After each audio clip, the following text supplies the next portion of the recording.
Σήμερα υπάρχει ένα ρεμπελιό σε εμάς τους Έλληνες. Βέβαια, άλλοι λαοί είναι ακόμα χειρότερα, γιατί δεν έχουν ιδανικά. Βλέπεις, οι Έλληνες μπορεί να έχουν ένα σωρό κουσούρια, αλλά έχουν και ένα δώρο από τον Θεό, το Φιλότιμο και τη Λεβεντιά. Όλα τα πανηγυρίζουν. Οι άλλοι λαοί ούτε στα λεξικά τους δεν έχουν αυτές τις λέξεις.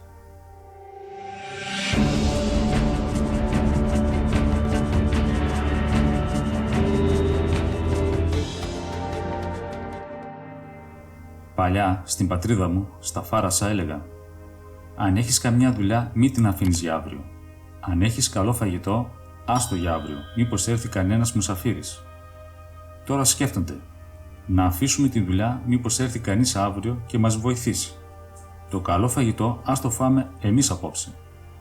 Οι περισσότεροι σήμερα γυρίζουν γύρω από τον εαυτό τους. Μόνο τον εαυτό τους σκέφτονται.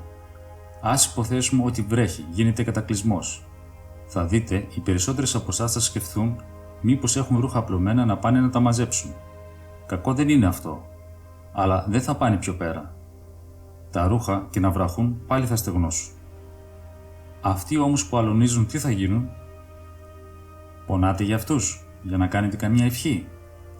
Ή πέφτουν κεραυνοί, ζήτημα 5-6 ψυχές να θυμηθούν τους καημένους τους γεωργούς ή αυτούς που έχουν θερμοκήπια. Δεν σκέφτεται δηλαδή τον άλλον ο άνθρωπος, δεν βγαίνει από τον εαυτό του, αλλά γυρίζει συνέχεια γύρω από τον εαυτό του. Όταν όμως γυρίζει γύρω από τον εαυτό του, κέντρο έχει τον εαυτό του. Δεν έχει τον Χριστό. Είναι έξω από τον άξονα που είναι ο Χριστός. Για να φτάσει να σκέφτεται τον άλλον, πρέπει ο νους του πρώτα να είναι στον Χριστό. Τότε σκέφτεται και τον πλησίον και μετά σκέφτεται και τα ζώα και όλη την φύση. Έχει τον σταθμό του ανοιχτό και μόλις πάρει το μήνυμα τρέχει να βοηθήσει. Αν ο νους του δεν είναι στο Χριστό, δεν δουλεύει η καρδιά του. Γι' αυτό δεν αγαπάει ούτε τον Χριστό ούτε τον συνάνθρωπό του. Πόσο μάλλον τη φύση, τα ζώα, τα δέντρα και τα φυτά. Έτσι όπως κινείστε, πού να φτάσετε στο σημείο να έχετε επικοινωνία με τα ζώα, με τα πουλιά. Αν πέσει κανένα πουλί από τη σκεπή, θα το ταΐσετε. Αν δεν πέσει από τη σκεπή, δεν σκέφτεστε να το ταΐσετε. Εγώ βλέπω τα πουλιά, λέω: θέλουν τάισμα τα καημένα. Ρίχνω ψίχουλα κτλ. Βάζω και νεράκι να πιούν. Βλέπω άρρωστα κλαδιά στα δέντρα, αμέσως σκέφτομαι να τα κόψω για να μην κολλήσουν και τα άλλα. Ή χτυπάει μια πόρτα, ένα παράθυρο, πάει εκεί ο νους μου.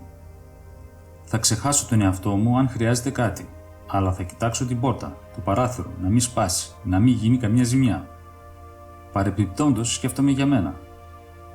Και αν κανείς σκέφτεται και πονάει για τα δημιουργήματα, πόσο μάλλον θα σκέφτεται τον δημιουργό τους. Αν δεν κινείται έτσι ο άνθρωπος, πώς να συντονιστεί με τον Θεό?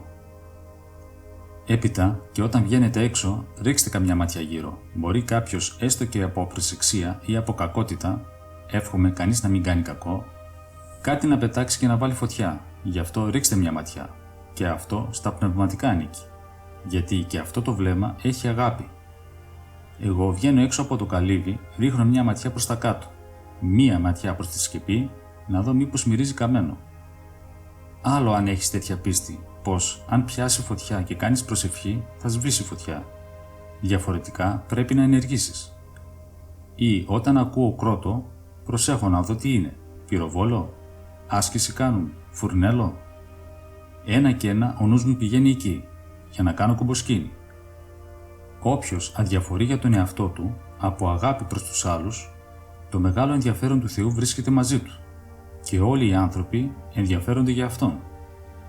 Αλλά η σημερινή γενιά είναι η γενιά της αδιαφορίας.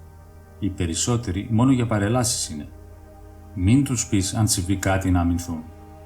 Τώρα όμως και παρελάσεις δεν θέλουν. Παλαιότερα πήγαιναν στις παρελάσεις, άκουγαν και ένα εμβατήριο και κάτι μέσα τους σκυρτούσε. Σήμερα υπάρχει ένα ρεμπελιό σε εμάς τους Έλληνες. Βέβαια, άλλοι λαοί είναι ακόμα χειρότερα, γιατί δεν έχουν ιδανικά. Βλέπεις, οι Έλληνες μπορεί να έχουν ένα σωρό κουσούρια, αλλά έχουν και ένα δώρο από τον Θεό, το Φιλότιμο και τη Λεβεντιά. Όλα τα πανηγυρίζουν. Οι άλλοι λαοί ούτε στα λεξικά τους δεν έχουν αυτές τις λέξεις. Αγίου Παϊσιού Αγιορείτου, λόγοι Β, πνευματική αφύπνιση.